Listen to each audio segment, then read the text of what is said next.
Our third stop took us to Lake Champlain. Lake Champlain was pretty foreign to us. It's 13 hours away. We didn't have any time to get in any practice. But we felt pretty confident because we'd gotten lots of information and done our research. So while we had some potential spots, we knew we were going to have to fish the current conditions. And Ryan and I made our first run about 4 miles down to the mouth of Mounts Bay. And there we were using 2 baits and drop shotting Berkeley fry along the bridge openings. The bridge openings created sort of a swirl in the current, and the fish were really stacked in there because there was grass growing alongside the channel. We caught 4 keepers there, including one good one about 3 pounds. After that, this is about an hour and a half into the tournament, we decided to make a move. We needed our kicker fish, the bite was slacking off of the bridges, and we needed to make a move. We went to the docks, some docks, and started skipping wacky grade Yamamoto Senkos. Unfortunately, all we caught was 7 or 8 11-inch fish. With a 12-inch limit, that is just killer. We were starting to lose confidence, and we started running all over the place, just trying to drop shot for smallmouth without any success. So that's how our day ended up with 4 keepers. We also were trying to throw a spinnerbait, which was a lost cause because we caught probably 10 pike over 7 pounds on this spinnerbait, and if you look closely you can see it's pretty beaten up. So we had a kind of frustrating day, but we had fun getting to know our boater, and he's actually invited us up next year to come practice with him. So hopefully next year on Champlain we can do better. Last stop on the tournament trail was Lake Gaston. Once again, we didn't practice for this tournament. Just had to make the calls and emails and see what we could get and any information. I fished with Ryan Ingalls, and we went right outside the cove on that first row of docks. We just fished like 1.5 miles of docks down, trying to see if there's any fish on the docks. Pulled out 1 keeper, and we were like, all right, it's going to be a great day. Everybody was saying it was horrible conditions there the past weeks before, but we were like, we got this, we caught a fish already. Then we went a long time with no fish, so we motored out to a different spot, started fishing some of the tributaries, and caught a bowfin back in there, which was real cool. Ryan Ingalls caught that. Caught a couple shorties. That's when we decided we needed to go back to where we started.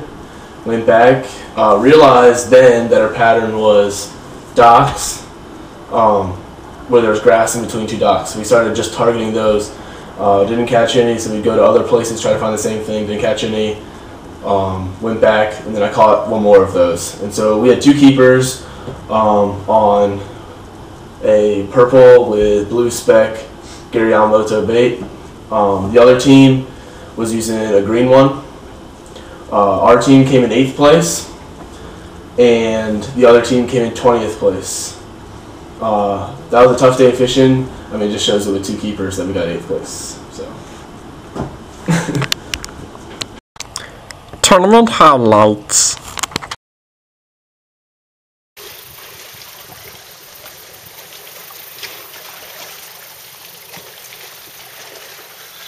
Got one.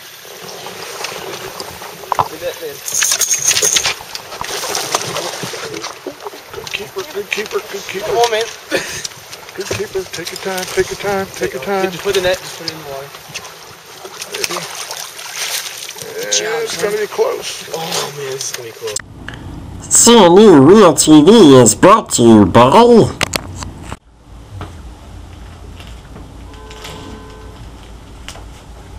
Hey, sir. Hey man, having any luck? Nah, man, I've been fishing for 9 hours, haven't caught a thing. Well, what kind of bait are you using? I've been using one of them regular old Texas rigs. Well, I know there's fish in here. Why don't you try these beaver bugs? Well, thank you, sir. California tackle. They're real good baits. They serve me well. Might have to try that out. Ooh, I like the feel of these.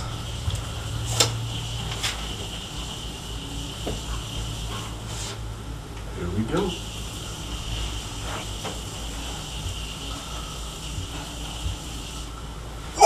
got a big. Oh God. Okay, now it's time to get to know some of our anglers. Today on the show we have freshman Charlie Hill. Charlie, good to see you, buddy. Good to see you, sir. Now, Charlie, I'm going to ask you a few questions and just keep it pretty informal and get to know you on CNU Real TV. Charlie, I heard you started your high school fishing club. Yep. You know, we ran our own tournaments and just went out fishing for fun and had a good time. Get better at fishing. Sounds like a lot of fun. I wish I had a high school fishing club, but CNU is the first opportunity I had. What's your favorite fishing style? I like to fish Senkos, wacky worm style, and if it's too weedy, then Texas rig. And also, I love to throw the pop art and see that big explosion on the top of the water.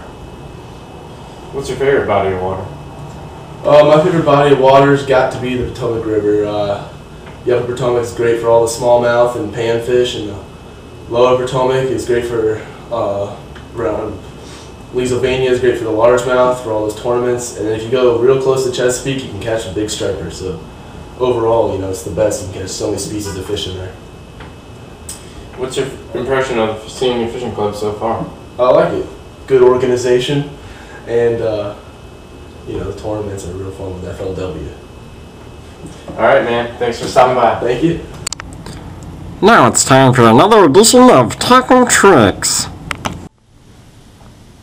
Today we're going to be learning about the Dean Rojas Spro Frogs. These are a topwater bait that are deadly in areas where there's lily pads, grass mats, or any sort of weeds that are sticking out of the water. If you just twitch this on the top of the water and throughout that areas, you'll get some huge bass to hook up with these.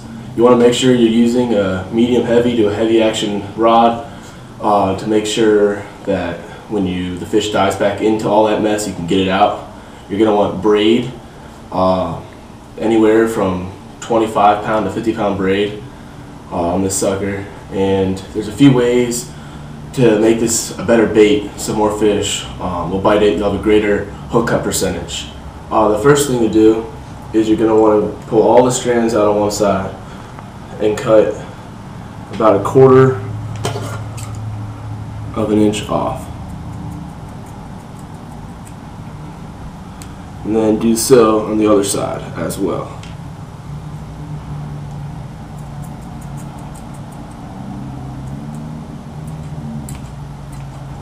Then you're going to make sure that both sides are even, which they are.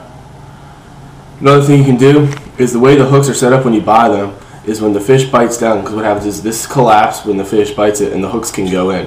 The hooks are real close to these little things where the pieces pull out. So what you want to do is you want to bend it up about 1/16 to 1/8 of an inch and then pull it out.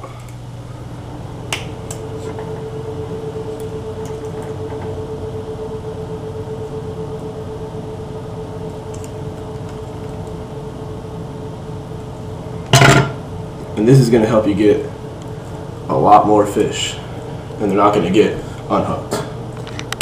And that's about it. Go catch yourself some fish. Bloopers.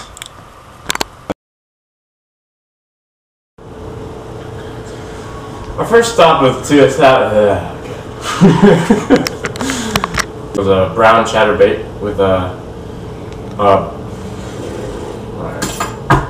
Dang it, we were so...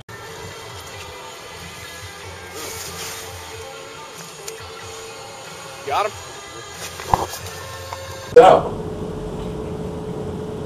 Whoa! Holy smokes! I didn't know what to do.